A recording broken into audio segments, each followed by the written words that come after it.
Hi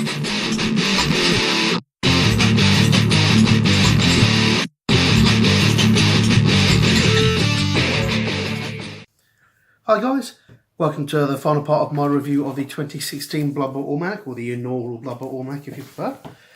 For this final part, I'm just going to go through the official reference guide part of the Almanac.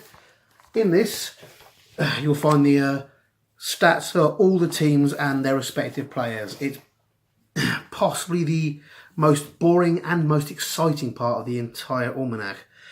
You start with Chaos Renegades, giving you Renegade Human Lineman, Goblin, Orc Lineman, Skaven Lineman, Dark Elf Lineman. They also have access to a Troll, an Ogre and a Minotaur. You've got all the stats and all the skills for that.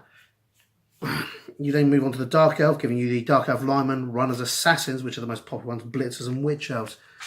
You all the stats for those. You've got the Dwarf team, the Elven Union, the Goblin team, High Elves, Humans, Nurgle, Orcs, Skavens, Underworld Denizens, which is Goblins, Skaven Linemen, Skaven Throwers, Skaven Blitzers, so basically, and Trolls. So basically, you don't get Rat Ogres and you get Goblins. You may wonder what the advantage of that is. It's instead of having a Skaven Lineman for 50k, you get a Goblin for 40k. So you get more expendable linemen. And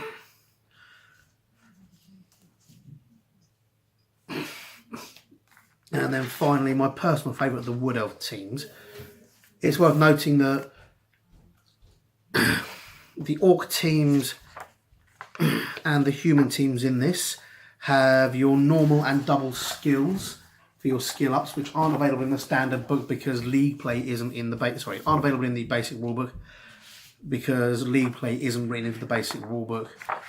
It's written into this one. So that's actually pretty cool. If you want to play any of the teams, this is the bit that you should be interested in. Following that, you've got the Blood Bowl Teams of Legend, which include the Amazon teams, the Chaos Dwarf teams, Chaos Chosen, which are Beastmen, Chosen Blockers and Minotaurs, which is cool. The Halfling teams, which a lot of people like playing, which you literally have Halfling, Hopefuls and Treemen. There's very little variance on that, but they're 30k with Dodge, Rise Stuff and Stunty, so that's quite cool.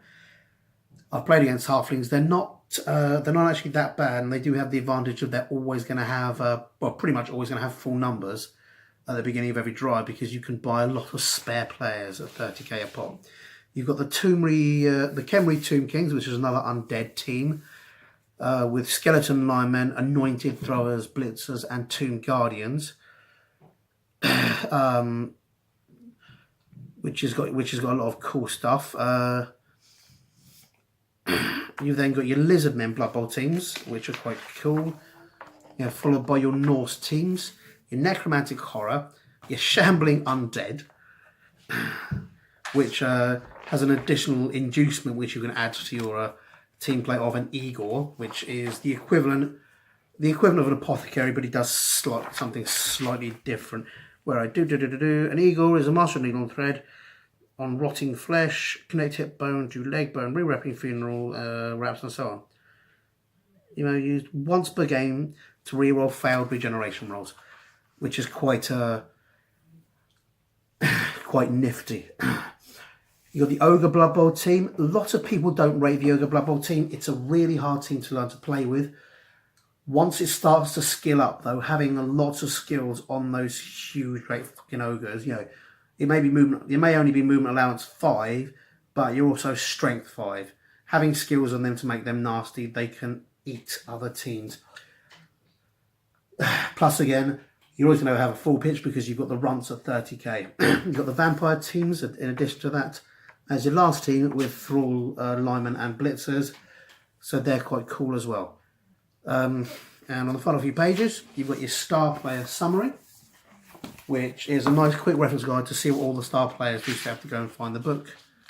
And an updated league sequence. Sorry, coffee. Explaining how some of the pre-match and post-match stuff works, and making it a little more smoother and efficient. Additional optional weather tables. These tables came out with some of the earlier pitches. There are probably more tables out with the late pitches, but with the Dwarven and Skaven pitches, you have the subterranean tables, and with the winter pitch that came out, which is really one of the nicest pitches for my money, they're aesthetically, you have the winter weather table. You can choose to use these, you cannot. It doesn't make a huge difference to the game. It's mostly fun and interesting.